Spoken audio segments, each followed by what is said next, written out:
Hello, how you doing? Thanks for watching. I'm going to put this down. This week's photo is of a selection of books that I have at home that have all been banned or censored or edited or have had some kind of legal problem when they were published or distributed, or many years after being published have been challenged. When you challenge a book, this is very typical in the United States. You say, I don't think that book should be in my child's school or in our public library because it's indecent, it has bad language, it's anti-Christian or whatever. One example is The Handmaid's Tale by Margaret Atwood. Despite being a very successful TV series and being published in 1985, it's continuously challenged in school districts in the United States. Why? Well, it's a feminist classic. It talks about abortion. There are very violent and explicit scenes. It's not an easy read. Some people don't like it. Another example is Brave New World by Aldous Huxley. Drugs, sex, and rock and roll. It's all about denouncing the state as it tries to control people. Some people don't like that book either. And then we have this book, Breaking the Chain by Willy Voigt. I hope I pronounced that reasonably well. This book is about drugs and cycling. It was published in Belgium first, and then the English translation had terrible legal problems and had to be essentially completely rewritten and not mentioning names. And in Spain, it wasn't even published. There's no translation or publication of this book in Spain because a lot of those people who were mentioned were Spanish. These are just 3 examples of books that have had problems. Obviously, every year there are hundreds, thousands of books that somebody doesn't like, especially if that person is powerful, then you might not be able to read them. Is that good for society? Let's find out more.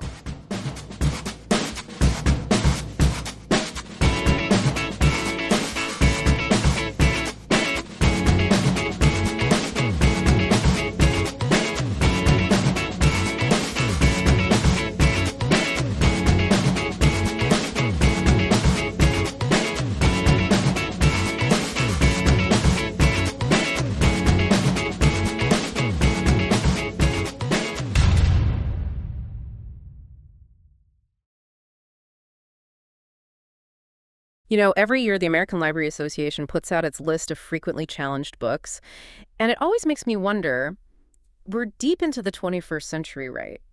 Information everywhere, so why are we still talking about banning books? It just seems like such a paradox. And the fact that it happens, whether it's a school library here or some big legal case overseas, it really tells us something, doesn't it? It's not just about which books get targeted, it's about what censorship reveals about us, our fears, our conflicts. Okay, let's unpack this. It's absolutely fascinating because books, they really do hold up a mirror to society.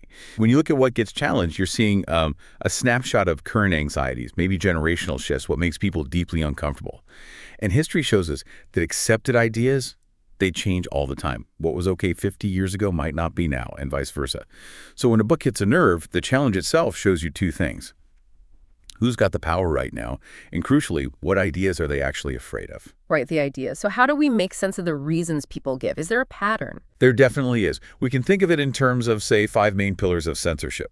These are the justifications, but often they mask that underlying fear we talked about. Okay, 5 pillars. Let's give our listener the toolkit. What are they? First, the classic. Moral or religious concerns. Think language, sex, stuff that offends traditional piety. Got it. Pillar 1. Second, political control. This is about suppressing criticism, ideas deemed dangerous by whoever's in charge. Okay, politics. Makes sense. Third is social protection. This is the protecting the children argument, shielding younger readers from difficult topics like trauma or violence. It sounds good, but it can be misused. And the last 2. Fourth is cultural sensitivity, avoiding offense to specific groups or challenging representations seen as harmful or inaccurate, a very modern concern often. Right, sensitivity. And finally, number 5, very relevant for nonfiction, reputation and power. Basically, stopping the exposure of corruption scandals, embarrassing truths, pure self-interest, really. Okay, those 5 pillars are useful. Let's see them in action. Where should we start? Fiction. Yeah, let's start there. Fiction often challenges assumptions, which is where the fear of ideas really comes in. Here's where it gets really interesting. Let's take a classic, Brave New World. Huxley, 1932. It feels ancient, but it's still challenged. Oh, absolutely. It was banned or challenged globally for decades for moral corruption. In the U.S., school challenges started way back in the 30s. Initially, it was Pillar 1 and 2, anti-family, anti-religion, undermining authority. But that was then. What about now? Surely the arguments have changed. They have, sort of. Now, the challenges often focus more narrowly on, say, explicit scenes or language, maybe framed as Pillar 3, social protection. But is it really just about a few scenes, or is that like an easier excuse than admitting discomfort with the book's core message about control in society? That's the million-dollar question, isn't it? The justification shifts, but maybe the underlying fear of the ideas remains. It's easier to argue about obscenity than challenging societal norms. Okay, what about a more recent example? The Handmaid's Tale. Atwood, 1985. That's constantly in the news. A perfect example. Always on the ALA lists. The complaints hit familiar notes. Profanity, sexual content, violence. Pillar 1, moral concerns, is often cited, sometimes with claims of it being anti-Christian. But the timing is interesting, right? Challenges seem to spike when debates around, say, reproductive rights flare up politically. Exactly. It's not just about bad words. The challenges often align with current, real-world political fights. So again, the surface argument might be protect the kids or morality, Pillar 1 or 3. But the energy behind it feels strongly linked to political control, Pillar 2. It's about suppressing a narrative that's deeply relevant to ongoing power struggles. It's become a symbol in the fight over free expression. Okay, so fiction battles often mix morality with politics. What happens when we move to nonfiction? Is it less about ideas and more about facts? Precisely. With nonfiction, censorship often becomes about suppressing truth, especially when that truth threatens powerful people. This is where Pillar 5, reputation and power, really comes into play, often using legal tools. Legal tools like libel. Exactly. Take Breaking the Chain, Willie Vogt's book from 1999 about doping and cycling. He was the Festina team soigneur caught red-handed. His memoir blew the lid off systematic doping. I remember that scandal. So how did they try to stop the book? Not by calling it obscene, they used legal threats. The English version had to be heavily redacted, names removed, allegations watered down because of libel worries. Redacted. Wow. And get this, it's never even been published in Spain. Why? Because many of the people implicated were Spanish, and publishers were just too worried about getting sued. That's the chilling effect of potential legal action. Pillar 5 in its purest form. So the threat of a lawsuit was enough to keep the information hidden in one country entirely. Yep.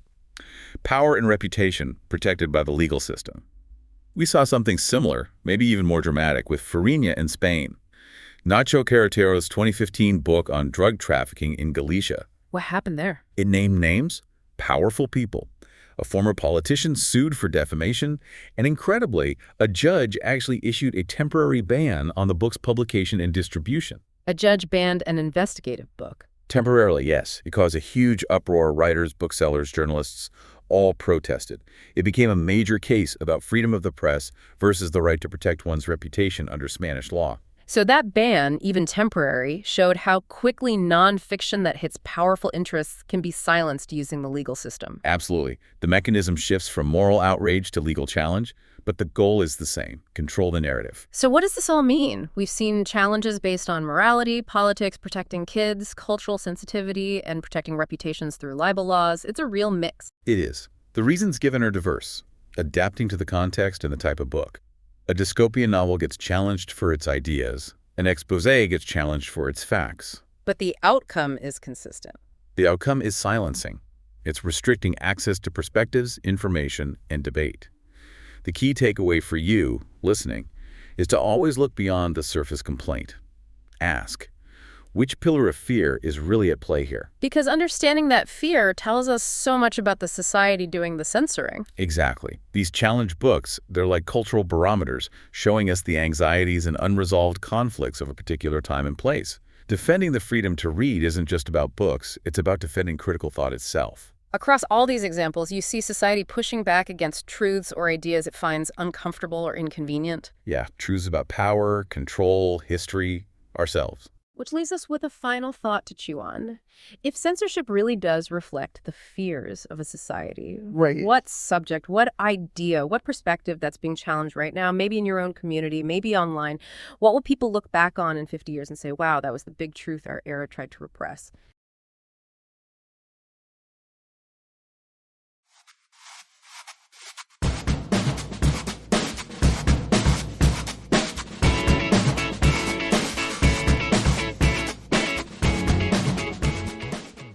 Questions for conversation. Have you read books that have ever been banned or censored? If so, describe them. Should protecting readers from offensive or disturbing material ever justify censorship? How can banned books contribute to important social or political change? In the digital age, is it still possible or ethical to control what people read?